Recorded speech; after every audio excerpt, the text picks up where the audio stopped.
Brought to you by V-Guard. తూర్పుగోదావరి జిల్లాలో పవన్ చేసిన వ్యాఖ్యలు ఇప్పుడు అగ్గి రాజేశాయి. జక్కంపూడి అనుచరులు ఆగ్రహానికి గురవడానికి కారణమయ్యాయి. కోరుకొండలో పవన్ చేసిన వ్యాఖ్యలపై ఆగ్రహం వ్యక్తం చేస్తున్నారు జక్కంపూడి అభిమానులు. జక్కంపూడి కుటుంబంపై ఆరోపణల్ని నిరసిస్తూ రోడ్డుపై బైఠాయించారు. గాదరాడ సెంటర్లో ఎమ్మెల్యే తమ్ముడు జక్కంపూడి గణేష్ నిరసన తెలిపారు. జక్కంపూడి సోదరులు బ్లేడ్ బ్యాచ్లు, గంజాయి బ్యాచ్ మెయింటైన్ చేస్తున్నారని అన్నారు పవన్.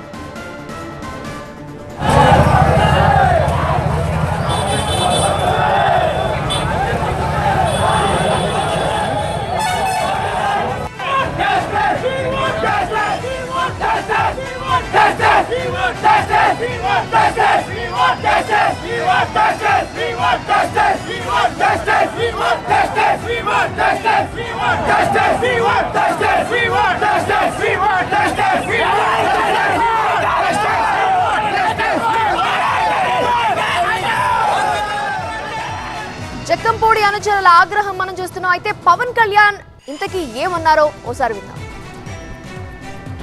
జక్కంపూడి రామ్మోహన్ రావు గారి కుటుంబం నుంచి వచ్చి వాళ్ళ బిడ్డలు ఇంకెంత ఉన్నతంగా ఉండాలి.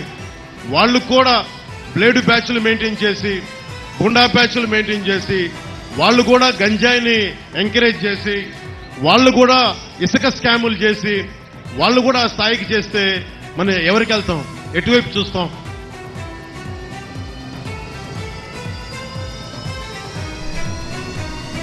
సో అది జక్కంపూడి రామ్మోహన్ కుమారులు ఎమ్మెల్యే జక్కంపూడి రాజా గణేష్లు బ్లేడ్ బ్యాచ్లు మెయింటైన్ చేస్తూ గంజాయిని ప్రోత్సహిస్తున్నారని పవన్ విమర్శించారు.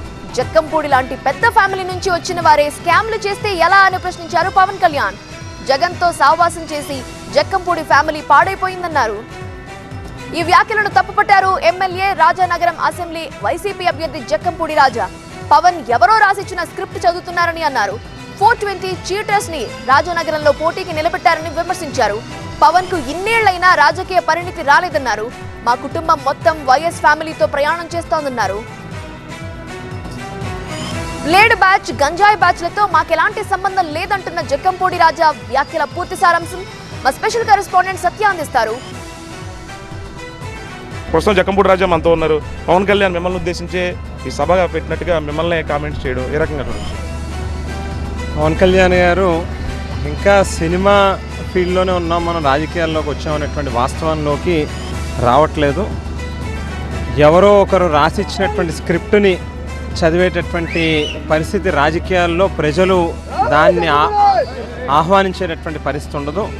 వాస్తవాలు తెలుసుకుని ఆ నియోజకవర్గంలో, ఆ ప్రాంతంలో అక్కడ ఉన్నటువంటి ప్రజల యొక్క మనోభావాలకి అనుగుణంగా మాట్లాడితే ప్రజలు స్వాగతిస్తారు తప్పితే మనం ఎవరో ఏదో కాగితం మీద రాసిస్తే ఆ స్క్రిప్ట్లు, ఆ డైలాగులు వచ్చి మనం నోటికొచ్చినట్టుగా మాట్లాడితే ఎవరో నమ్మేటటువంటి పరిస్థితి లేదు. మా మీద బ్లేడ్ బ్యాచ్లని, గాంజాయి బ్యాచ్లని చెప్పి రాసిచ్చినటువంటి వ్యక్తులు ఉన్నారు. 420లు, చీటర్లు, హత్యలు, దొంగతనాలు, దోపిడీదారులు చేసినటువంటి వ్యక్తుల్ని ఇవాళ మీరు తీసుకొచ్చి ఈ నియోజకవర్గానికి మీ పార్టీ తరఫున టికెట్ ఇచ్చేటటువంటి కార్యక్రమం చేస్తూ ఉన్నారు. చీటింగులు చేసినటువంటి వ్యక్తిని విదేశాలు పంపిస్తామని, దొంగతనాలు చేసినటువంటి బాటా షోరూంలో దొంగతనాలు చేసినటువంటి వ్యక్తుల్ని వేరే వాళ్ళ కంపెనీలు ఎత్తుకొచ్చి వీళ్ళ పేర్ల మీద ఫార్జరీ సంతకాలు పెట్టి డాక్యుమెంట్లు మార్చుకున్నటువంటి వ్యక్తిని ఇవాళ ఏ రకంగా మీరు సీట్ ఇచ్చారనేటువంటిది ఖచ్చితంగా మీరు ఆత్మపరిశీలన చేసుకోవాల్సినటువంటి అవసరం ఉంది.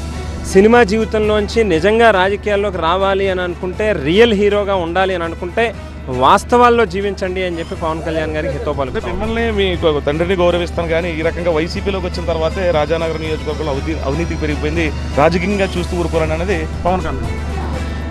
అది నేను అప్పుడప్పుడు పవన్ కళ్యాణ్ గారిని చూసి బాధపడేటటువంటి విషయం. అదే ఇన్నేళ్ళు రాజకీయంలో ఉన్నటువంటి వ్యక్తి పరిణితి చెందకుండా ఇంకా మాట్లాడేటటువంటి మాటలు సగం నాలెడ్జ్తో మాట్లాడడం అనేటువంటిది ఒక రకంగా నిజంగా పవన్ కళ్యాణ్ గారి యొక్క ఫెయిల్యూర్కి బహుశా అదే ప్రధానమైనటువంటి కారణంగా భావిస్తూ ఉన్నాను. ఇప్పుడు పవన్ మీ మీద చేసినంత ఆరోపణలు అంటారా? అంటే ఇక్కడే నుంచే క్రికెట్ బెట్టింగ్ జరుగుతుంది, ఇక్కడి నుంచే గంజాయి బెట్టింగ్ నడుస్తుంది, ఒక అభివృద్ధి చేయకుండా సొంత ఇంటిని కూడా కట్టించేసుకున్నారు రాజా గారు అనేది పవన్ కామెంట్. స్పష్టంగా ఆయనకి ఎవరో రాసిచ్చినటువంటి స్క్రిప్ట్ని మాట్లాడడమే తప్పితే ఆయనంతటా ఆయన వాస్తవం ఏంటి, ఇక్కడ గ్రౌండ్ రియాలిటీ ఏంటనేటువంటిది తెలుసుకుని మాట్లాడుతున్నటువంటి మాటలు కాదు. పవన్ కళ్యాణ్ ఏదైతే వారాహయాత్ర సంబంధించి కోరుకొండలో చేసినటువంటి అన్నీ కూడా ఆరోపణలే, ఎవరో స్క్రిప్ట్ రాసిస్తే ఆ రకంగా చదివారు తప్ప ఇప్పుడున్నటువంటి ఎవరైతే జనసేన అభ్యర్థికి సంబంధించి ఆయన మీదే పలు ఆరోపణలు ఉన్నాయి, పలు దొంగతనం కేసులు ఉన్నాయి, ఆ రకమైనటువంటి వ్యక్తికి ఏ రకంగా టికెట్ పవన్ కళ్యాణ్ ఇస్తారనేది జక్కంపూడి రాజా చెప్తున్నారు.